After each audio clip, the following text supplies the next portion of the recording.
X-Men. Get it!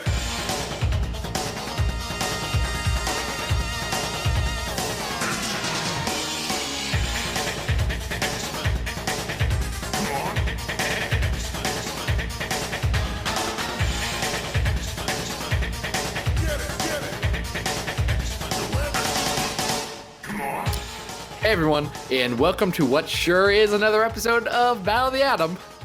I am, as always, your host, Zach Jenkins. With me as, I guess, always, man, you know you're not supposed to use the same word, like, right after this self in a sentence. It's very bad, both written and spoken language, which, you know who would know all about that? Guy who never makes mistakes, Adam Reck. Adam, what's up? Hey, how are you? I think I make mistakes, just for the record. I just want to be on the record. I make mistakes. Well, but you don't make mistakes on our list, because that's what we do here. We take 3 X-Men stories every week, and we put them on our big list from best to worst X-Men stories of all time. Right now, do you know how many stories we've got on our big old list, Adam? Holy moly, I think we have 72. Is that correct? We have 72 X-Men stories. Number 1 is Days of Future Past. And number 72 is X-Men Phoenix, A Legacy of Fire, which is very bad. Of which we do not speak. I mean, we almost talk about it every week somehow. We did this to ourselves, and I just want our misery to end. But what's going to be worse? Nothing. We're like the giver. We're like the giver. We bear the burden of memory for the community because it's too painful for everyone else. That's right. Folks, don't read it. Don't do that to yourselves. Actually, read The Giver. It's a YA book. Yeah, I didn't mean The Giver. Good. Yeah, go for that. Why not? Sure. Yeah, The Giver is head and shoulders above Phoenix Legacy of Fire. It's also head and shoulders above the stories that we are talking about today. Oh boy. All right. So this episode was recommended to us by Patreon supporter Retcon X. Nice. Yeah. And in case you didn't know, Retcon X actually makes music based on X-Men. Yeah, really good music too. Yeah. He's put out in the last 12 months 2 different EPs, all themed around the Resurrection books. Mm-hmm. It's really cool stuff. Go check it out. Blue, he's got a little gold. Check it out. It's very cool stuff. Yes. If we can get the rights, we may or may not play some at the end of this episode. And what did he recommend? Because I have a feeling we're in for a doozy today. He recommended Phalanx Covenant.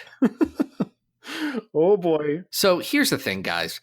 Before we recorded this off mic, me and Adam sat for 3 to 5 minutes saying, I really don't want to talk about Phalanx Covenant.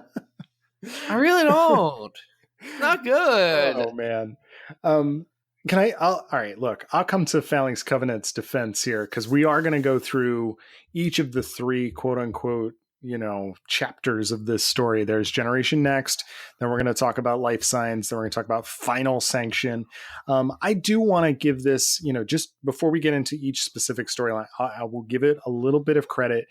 I remember doing a big read through. I remember getting a little bit, I don't want to say bored, but when you read huge chunks of continuity at a time, it's not always super exciting. And I do remember at the time, liking this. However, in revisiting it for today, I can't say that I was as enthused. So, we're going to try and make this as exciting as we can, because we know that you're taking the time to listen to us. So we appreciate it. And Retcon X, man, I hope this isn't like your baby, because we may say some not so nice great things about it. So look, I'm sure there's people who have seen comics that they really like get put on this list and get very upset about how we have treated that. Hey, we've gotten tweets about people yelling at us from their car, which is probably the nicest compliment that we could get, that A, you're listening to us in your car, and second of all, you want to interact and shout at us about a ranking. So if you're doing that, we feel like we're doing our job. So thank you for being there. And if Phalanx Covenant is your number 1 X-Men story, I don't know if you're going to agree with us today. I also feel like you may want to read more X-Men stories. Maybe there's a lot of good ones. We can an extensive list of ones that are better than Phalanx Covenant by the end of this episode. We're gonna. I don't know all of them. Yeah. So why don't Yeah. we jump into Generation Next, which essentially serves as the prequel to what we both, I think, said we really like, which is the Generation X initial arc, because this introduces the majority of that cast. Yeah. Here's what I'll say: Generation Next, best part of Phalanx Covenant. Mm-hmm. Yeah. I don't straight hate Generation Next. All right. I think Generation Next is okay. Well, there are some that's very... a compliment and a half. Generation Next is fine. It's okay. It's a let's see who's on this, because we got Scott Lyle, we got Joe Mad. Yep, I believe we have Andy Kubert doing Uncanny, and is Lobdell writing that as well, or is that Nisieza's writing the Nisieza and Kubert are doing the adjective lists. Yeah. So Phalanx Covenant, Generation Next. Essentially, all of the X-Men have been captured, except for Jubilee, yes, Bishop, and one prisoner of the X-Men, Sabretooth, and one, I don't think prisoner's the right word, but someone who is under their watch, Emma Frost, the White Queen. Well, Bishop has been taken, because this is my favorite moment in Phalanx Covenant, is that Banshee has to, in this issue, kind of walk around and get the impression that the X-Men have all been kind of body snatched. And my favorite scene, there's a page where he walks in on Gambit and Bishop being nice to each other and working together on something, and he's like, oh no. He's like, something's definitely wrong. Like, that's the moment where he figures it out, and that's such a great character moment. I like this weird X-Men team that we get: Jubilee, Banshee, Emma, and Sabretooth. Like, that's a fun little pairing. That's a fun group. Unfortunately, they don't really get to do that much. No. Because the rest of this arc is very much concerned with introducing, we start with getting introduced to Monet. We have a whole thing about introducing Husk. There's a whole little intro thing for Sync. I do like so everybody Sync's is getting their... His intro has become... Yeah, I do too. In a world where there was the incidents and the riots in Ferguson, Missouri. So the fact that we have Uncanny X-Men, or not Uncanny, excuse me, Adjective Lists 36 open up with a young black kid surrounded by cops with his hands in the air saying, I didn't do anything. That has an odd amount of resonance that definitely returned to prominence in the modern day. Yeah, I would say at this moment in history, it's clearly very resonant, but it strikes another chord based on recurring history. So it's a great intro, and unfortunately, this version of Sync that's very grounded in reality, I feel like this version of Sync doesn't really come over to Gen X. No, we see a very different version of this character in that book. And I don't know if it's just because it's Nicieza writing him here versus Lobdell writing him in Gen X, but it's a very strong intro that I don't think really transfers over. Yeah. And so you get that you essentially, the Phalanx, they are aliens. They're like Warlock, but not. That's what they are. They're techno-organic. Yeah. And we don't get the explanation for this until the second arc with Douglock. But, what we do know, because of a story previous to this, is that Cameron Hodge has been sort of resurrected. Now we know that Stephen Lang is involved in this, and there are these weird sort of warlocky robot guys that are body snatching people and taking them away. From an aesthetic standpoint, Warlock works because he's the only thing like him on panel. He's weird. He has an unappealing color scheme. The yellow and the black kind of weirdly mixed. It makes him alien, and that's what makes Warlock work. When you have entire pages inside the Phalanx hive mind, it's just ugly. I don't like That's that a really good design at point. all. It doesn't work. It's confusing. It's not good. Well, it just makes them a very difficult villain. Like even the way in which the Phalanx is depicted from artist to artist and from arc to arc in this particular storyline, they're very different. Like I'm trying to remember just who, because there's different supervillains within the Phalanx. There's like the Harvester and what's the other one? The dragon one? Are you talking about the dragon boy? The Shinar. Yeah, Shinar. Shinar. Yeah. You've got Stephen Lang, you've got Hodge. When we get to Final Sanction, there's another pair of characters. Like, it's a lot to take in, and it sort of loses its focus. It doesn't have a real central foe here. By basis of it being this hive mind type thing, you're right. It becomes too much. Yeah, I don't love this arc. I think there's some fun stuff. Like, I think my favorite moments of this are when you get all of what will be the Generation X kids. They're trapped in what is it? The Gulf of Mexico or something? Somewhere in the Caribbean. They get trapped in like a tanker, and they have some fun interactions there, and that's enjoyable. Yeah, Blink is there. Let me ask, because you were actually X-manning during this time. What was the reaction to Blink? I don't know if you were tied into the general fan community or what Wizard was saying, but Blink seemed like she became a big deal pretty quick. She's around for a blink and is no more. Sorry. I mean, I didn't really think of it too much, you know what I mean? And then it became a mini series, and then, and obviously we've got Blink coming back with a new Exiles series. And we've got Blink on television. We have Blink on television weekly. We've got Blink in The Gifted, which is a great character, the way they do her there. So, here I think it's just another character. I mean, I don't know. I'm assuming that the pitch for Generation X had already gone through editorial, and that we were steamrolling to it, and this is going to be, our cast. I don't know if Blink was ever considered to be part of that book, and that this was a test run.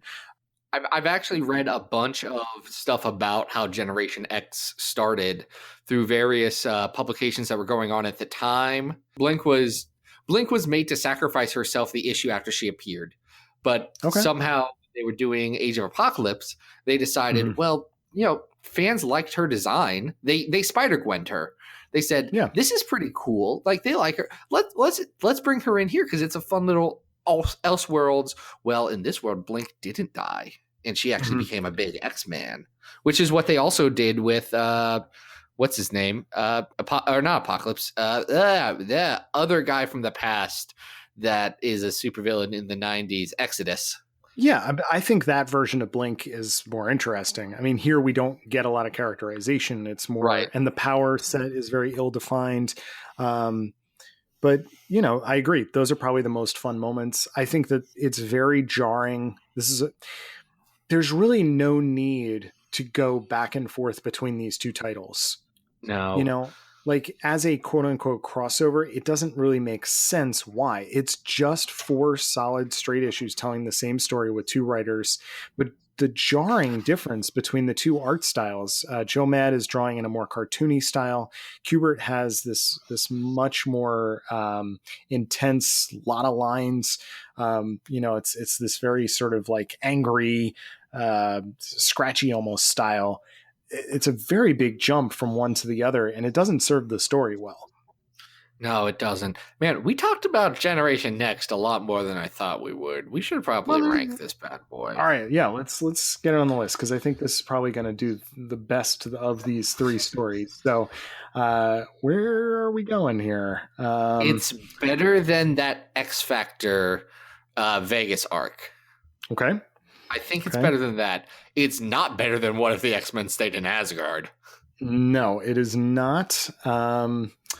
I think just by merit of leading up to Generation X, I think I liked it better than Excalibur 91, but I don't know that I would go higher than that. No, that's a perfect That's a good perfect place for spot it. for this. The All new right. 52 on our list: Uncanny X-Men / X-Men, Phalanx Covenant, Generation Next. Not to be And confused with the Age of Apocalypse Generation Next, which will rank much higher. yeah, that's when we finally very get to good. it. Yes. That will. That's a good story. And Yeah. no one's requested it. It's not on our radar for right now. So we'll see what happens with that. All right. Well, this next one maybe not that great. So, life science is the second part of Phalanx, and I think this rides or dies on whether you can even like open your mind to the weirdness that is Douglock. Do we need to explain Douglock? Don't we? The Douglock is Douglock's- interesting. I mean, I was actually really excited to see Douglock because I think I'm on record as really liking the annual crossover that introduced an idea of Douglock in the X-Force annual in Shattershot. Mhm. But this version is very different from that, and it's weird. It's very strange. So, do you want to give it a shot? Who is Douglock?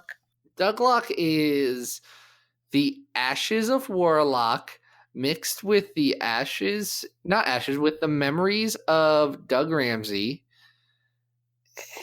And it's the worst elements of both characters and none of the good parts of either character. That's right. And I hate him. And he's real bad at these three. Like when Ellis gets him in later Excalibur, he's not good, but he's not horrible. Like he's okay.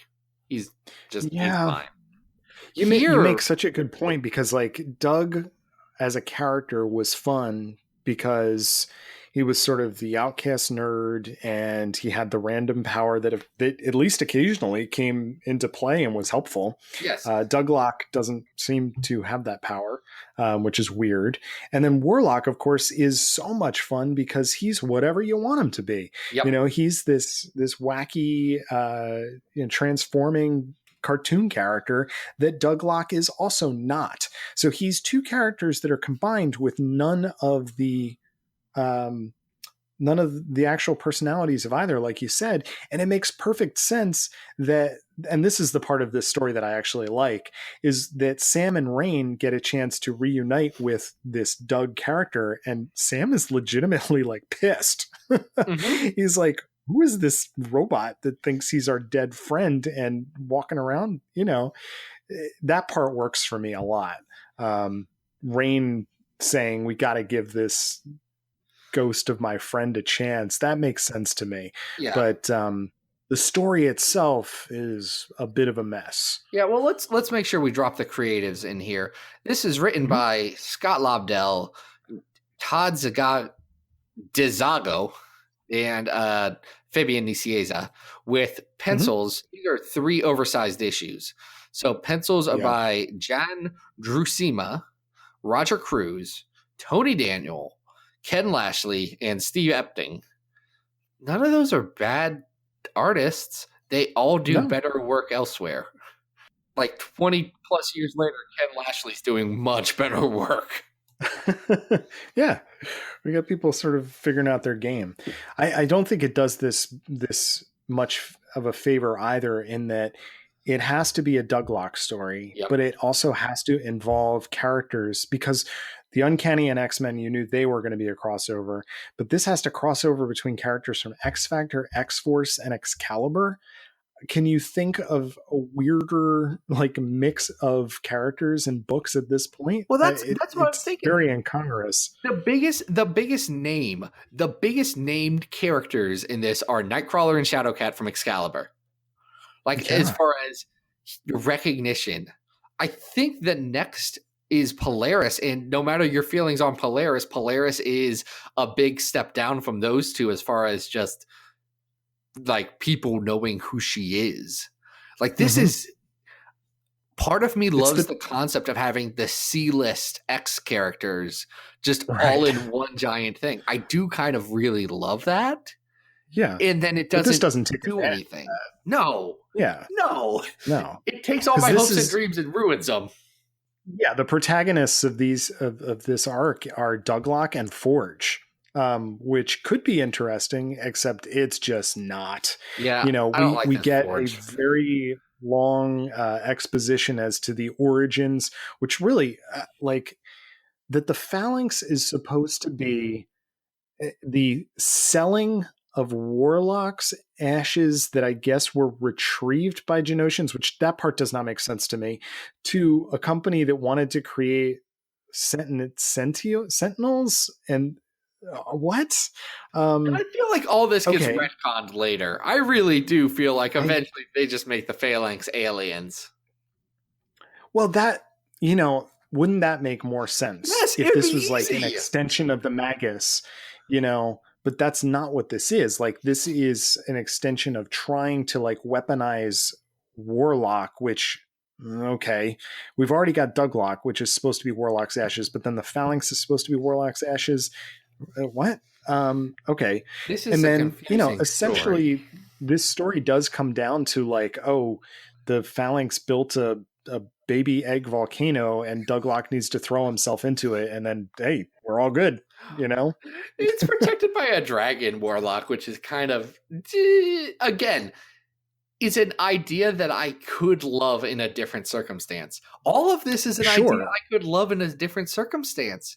If Shiner, Right. I don't know how to pronounce his name, it kind of looks like Shiner Uh, so that's all I'm thinking of with him. yeah, let's go with that. Yeah, he's a dragon. That's it. They just made the bad guy a Mhm. dragon in this.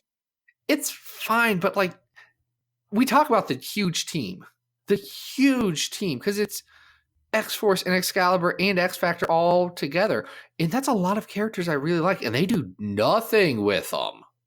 No. They do nothing Nope. with these characters. It's the exact same problem last episode we were talking about with Ultimate X-Men. They have too many characters, they don't know what to do with it, so they sideline almost everyone. Yeah. Well, you get weird scenes like Professor X being bodyguarded by Strong Guy. Okay. Strong because they just need good. Strong Guy, but again, it's like they just need people to do things. Like they put Kitty Pryde into a bubble, to try and like come up with some random cure. Because Mariah McTaggart just needs something to do, so she's going to torture somebody in the background, which is very very in line with her character. I don't know. And again, these, like you said, these are longer issues. These are like supposed to be these big deluxe edition things, and there's a lot for nothing. It's a drag. There's not a lot of substance. The whole Yeah. thing's a drag to Wow, go through. Do you think like Retcon X is like listening to this crying right now? Like, is he cursing at us? Here's what I think. I don't Here's know. what I think. I think this is probably a story that has nostalgic feelings for a lot of people, but also in a very real way. If you go back from a critical lens, you can see that it's not very good. Like, look, there's stories I really do like that I know are bad. It's okay. You just have to understand that it's bad and you should feel bad for liking it. That's all I want to say, people. Just bury that shame real deep down, because that's terrible. Where are we ranking this one? Where are we ranking life signs? Oh geez. I mean, I'm looking below No More Humans here. So is it better or worse than Shatterstar Saga? I think this makes more sense than Shatterstar Saga. I mean, this doesn't, for instance, take the third issue and turn into a manga story that really has like no real sense to it whatsoever. Like, I can understand this story from beginning to end, even if I don't necessarily like it. I do think it has a little bit of good character moments with the New Mutants characters. Yeah. Beyond that, I don't know how much it really has to offer. I don't think it's as I don't know. I like Heroes for Hope. X Factor Volume 1 to. I like Heroes for Hope better. Okay. The fact that do you like the mangaverse better? I might like the mangaverse. Again, it's a lot of ideas that could be good and then just really aren't. Yeah. But I didn't almost fall asleep reading the mangaverse. Well, I do think there might be some better character moments here than in X Factor Volume 1 to 6. Would you agree with that? that maybe this isn't as mean spirited with the characters. It doesn't. This doesn't like- derail character development for the central character in X-Men for just like a decade. So yeah. So maybe that's a good place for it. This can be our new number 69. It is Life Science. All right. Let's just keep trucking. We got to go. We're almost there. I can see the light. We got to talk about Final Sanction. Well, and this one's easier to synopsize because it's essentially like, hey, let's get Wolverine and Cable to team up with Scott and Jean to go just blow stuff up. That's not a bad And there's pitch. no rhyme or reason about this. That's not bad. Yeah, this is a crossover between it has merit. Wolverine and Cable, Wolverine 85 and Cable 16. It's got written by Larry Hama on both issues, with pencils by Adam Kubert and Steve Skaroki. And again, there's new Phalanx villains here. Some of the art is pretty fun. There's, can I tell you what I like? This is coming right after Adventures of Cyclops Phoenix, where Cyclops and Phoenix spend like 10 years on their honeymoon, and they raised Cable. They raised Nathan Christopher Charles Dayspring and Scotty Sun Summers. And, the fact that they immediately go from that and then have to deal with the son that they knew and then lost, and then knew and lost again. It's very interesting. I do like that a lot. And there's some very good moments with that dynamic.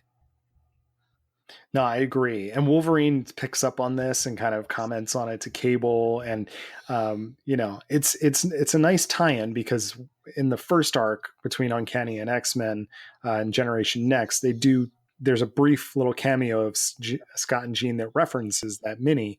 And I think it's nice that they pull it back into this final little arc here, even if it's real short and it's just about shooting stuff and blowing stuff up. Yeah, that is literally all this is.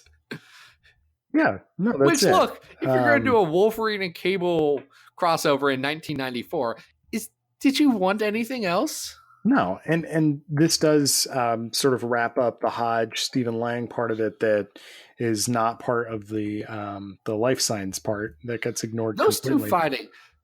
two fighting is pretty good too. Yeah. I'm gonna get it because Stephen Lang and Cameron Hodge spend the entire time alternating between being Starscream and Megatron. That's a good point.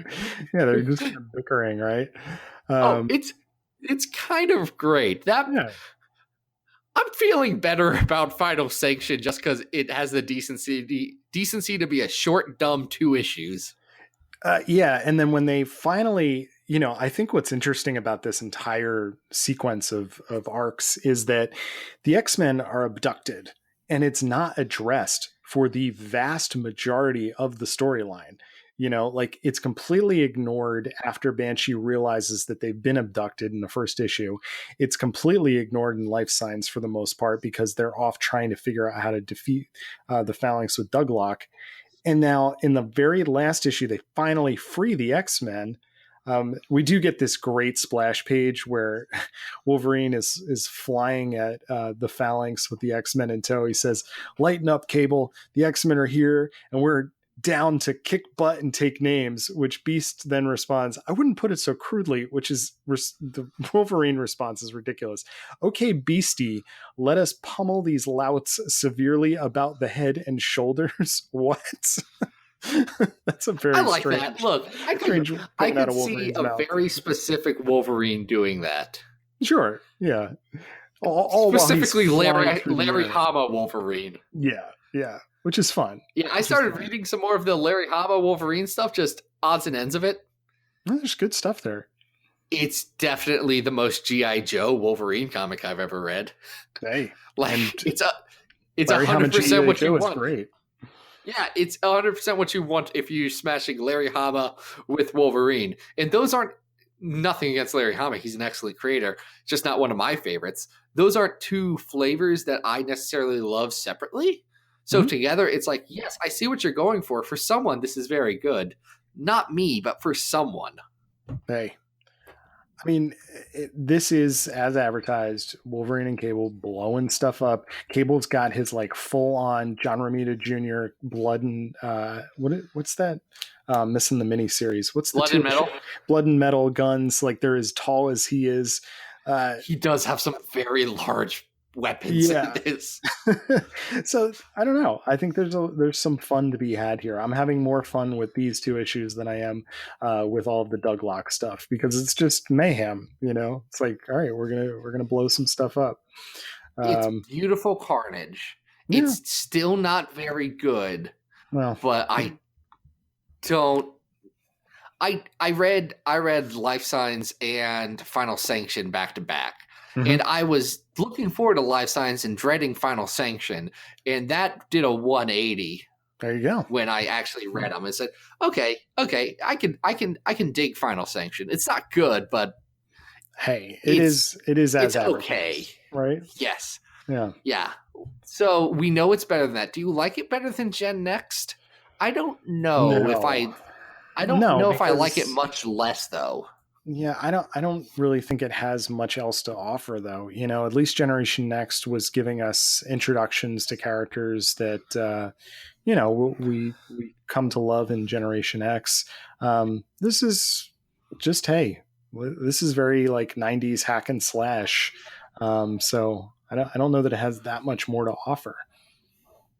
I think so. Around there we have Wolverine Volume 3, Number 6, which is the one where Nightcrawler's butt's on the cover, which is kind of fun. Yeah. But I think this is better than that.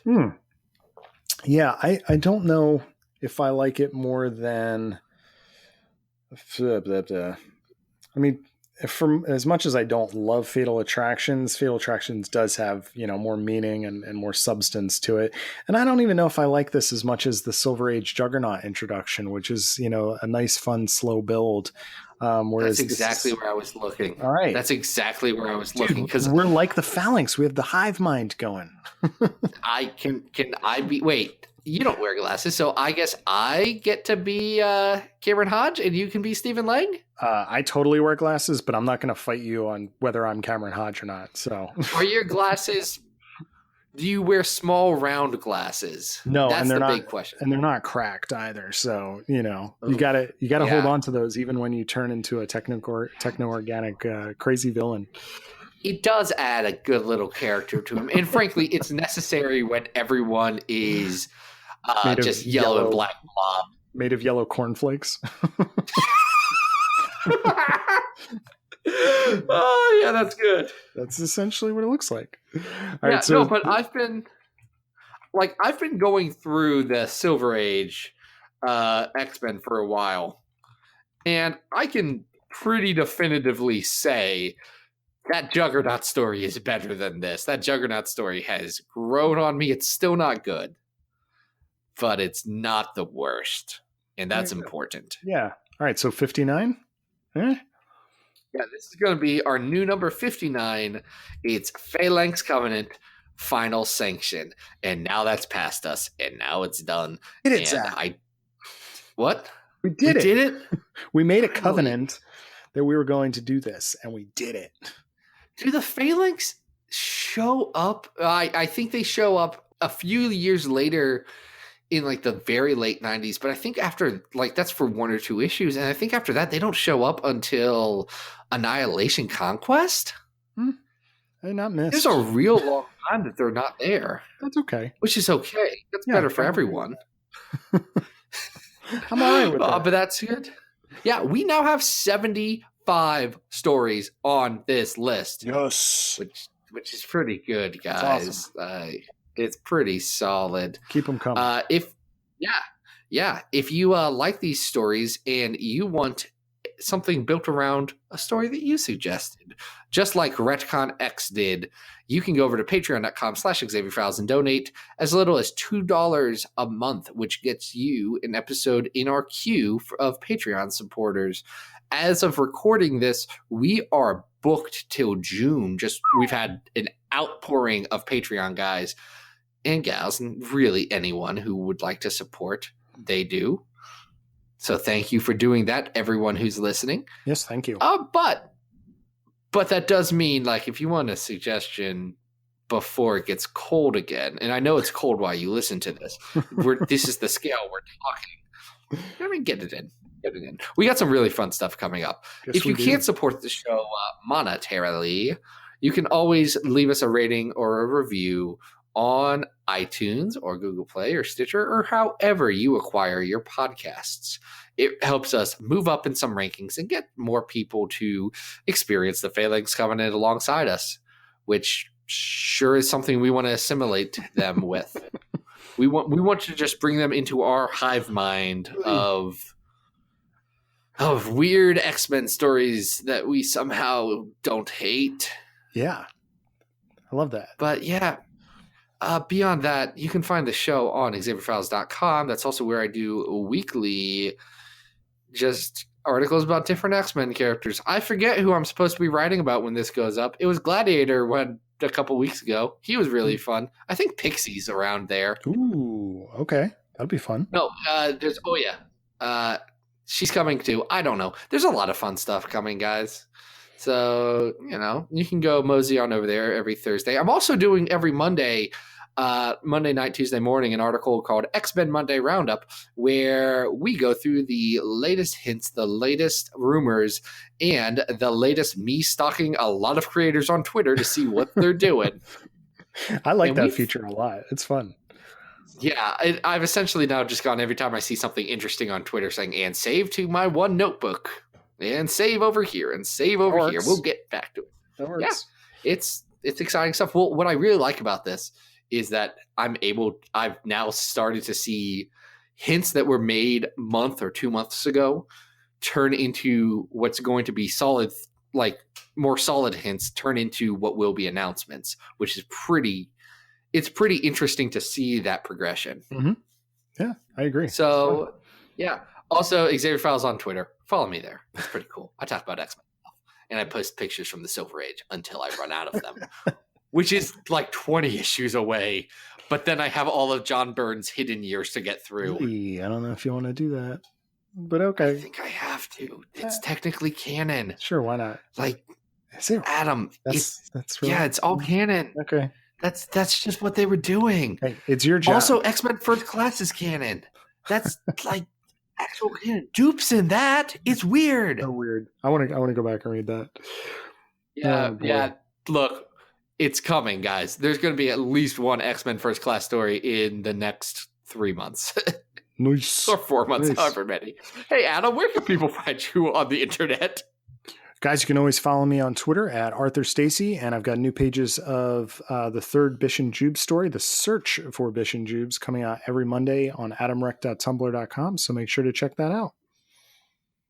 Yeah, that's really cool. Well, this week, instead of our normal telling you to get it and some fun little arcadey chiptune beats, we have this cool track from Retcon X. So go check it out. You can check in the... just swipe over to your episode notes. We'll have a link to all of his stuff. It's pretty cool. And yeah, until then, guys, this has been Battle of the Atom. We hope you survived the experience.